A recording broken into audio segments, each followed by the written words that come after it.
The movie begins with a blood-covered man rushing into a store, desperate to get rid of a toy monkey. He insists it's not just a toy, it's something much worse. The store worker examines it and notices a stuck lever. The man panics, begging him not to lower it, but it moves slightly. Suddenly, an arrow shoots out, piercing the worker's stomach, killing him instantly. Horrified, the man grabs a flamethrower and burns the monkey. After this eerie opening, we meet Hal and his twin brother, Bill. Though only 3 minutes older, Bill constantly bullies Hal. Their father abandoned them years ago, leaving them to be raised by their mother, Lois. One day, while going through their father's old belongings, they find a mysterious box labeled Organ Grinder Monkey. Inside, they discover a strange toy monkey with a note instructing them to turn its key. Bill winds it up, but nothing happens, so they dismiss it. Later, as they leave the house with their nanny, Annie, they are shocked to find the monkey already waiting for them in the car. At lunch, a chef performs tricks for entertainment, and at that moment, the monkey suddenly starts playing music. Without warning, the chef discreetly slits Annie's throat, making her the monkey's latest victim. At Annie's funeral, a young priest delivers an oddly dark-humored eulogy. Afterward, their mother reassures them that death is inevitable, and they try to lift their spirits with a family dance. The next day at school, Hal is bullied. He returns home feeling defeated and is stunned to find the monkey in his room. He asks his mother why she put it there, but she denies ever touching it. Later, Bill enters and mockingly tells Hal that the monkey is his now, whether he wants it or not. The next day, Hal takes the monkey to school. The kids mock him for it and continue to bully him for days. He's furious when he realizes Bill is joining in. Angry, Hal turns to the monkey, muttering that he wishes Bill were dead. Then he winds the key. At that moment, Bill comes home. The monkey plays its eerie music. As he turns to his mother, he notices something is wrong. She has suddenly collapses and dies. Hal now understands how the monkey works. It doesn't take requests, it just kills. Bill refuses to believe their mother is gone, insisting she'll wake up and calling it a bad joke. But after the funeral, Hal takes drastic action. He cuts off the monkey's hand and a strange liquid seeps out. He then destroys it completely and stuffs it into a bag. With no one left to care for them, Hal and Bill go to live with their aunt and uncle. That night, in their new home, Hal looks out the window and sees the monkey's reflection. Terrified, he turns around, and it's there, even though they never brought it. Hal insists it's cursed and brings death, but Bill wants to test it. He wonders if their mother had turned the key before she died. Hal doesn't answer, but soon Bill is convinced. Their uncle dies mysteriously while camping. Realizing they can't destroy the monkey, they decide to get rid of it before anyone else can use it. The movie jumps 25 years later. Their aunt wakes up to a strange noise coming from the basement.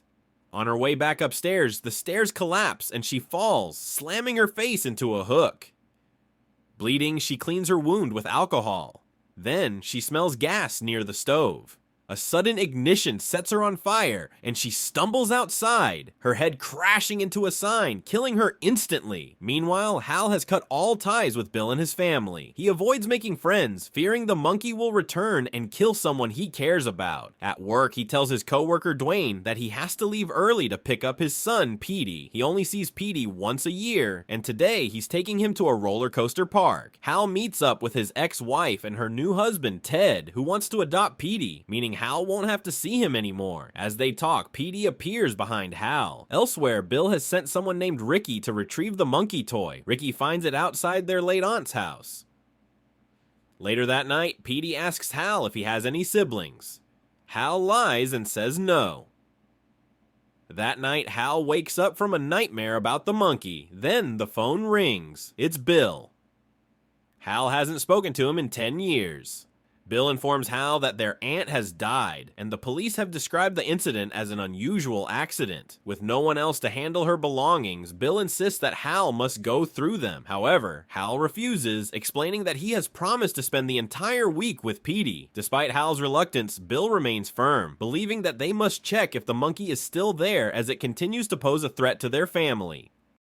Electrifying the water below, a woman unknowingly jumps in and is instantly electrocuted, her body bursting apart on impact. The sight overwhelms Hal, who retreats to his room, muffling his screams into a pillow. Later that night, he wakes Petey and tells him they need to leave immediately. Their destination is their late aunt's house, though Hal refuses to tell Petey the real reason. Petey, sensing something is off, assumes Hal is trying to get rid of him. Left with no choice, Hal brings him along. Upon arriving, they are startled by a woman named Barbara, who casually mentions Bill's name. Petey is taken aback by the revelation that his father has a brother he never mentioned. Feeling betrayed, he becomes furious. Inside, Barbara explains the strange pattern of deaths in the neighborhood. Their aunt had died on Monday, followed by a neighbor on Tuesday, and then a bird on Wednesday. It seems as though death is moving in a sequence, claiming victims one by one. Meanwhile, Petey sneaks into the house and is surprised to discover that his father has a twin. Together, Hal and Bill attempt to open a locked room, trying several keys before one finally works. As the door swings open, a gunshot rings out, striking Barbara. Moments later, the police arrive to investigate the situation. They inform Hal that he must remain in town for a few days as they look into the incident. However, Hal had promised Petey a trip, and now he has no choice but to stay. Frustrated, Petey storms off to the car while Hal searches the house for the monkey. Soon after, Hal receives a phone call from Bill, who instructs him to meet at a motel and wait for further instructions. Without any other explanation, Bill abruptly hangs up. Confused and concerned, Hal flips through an old phone book, eventually stumbling upon an expired ad from a woman named Mrs. Monkey. The ad had been placed years ago, searching for a lost monkey, but the contact number is no longer valid. Elsewhere, Bill reflects on the past. After they had abandoned the monkey as children, he had gone back to check on it only to find that it had vanished. For years, there had been no sign of it until one day it reappeared. Since then, its presence had haunted him, following him wherever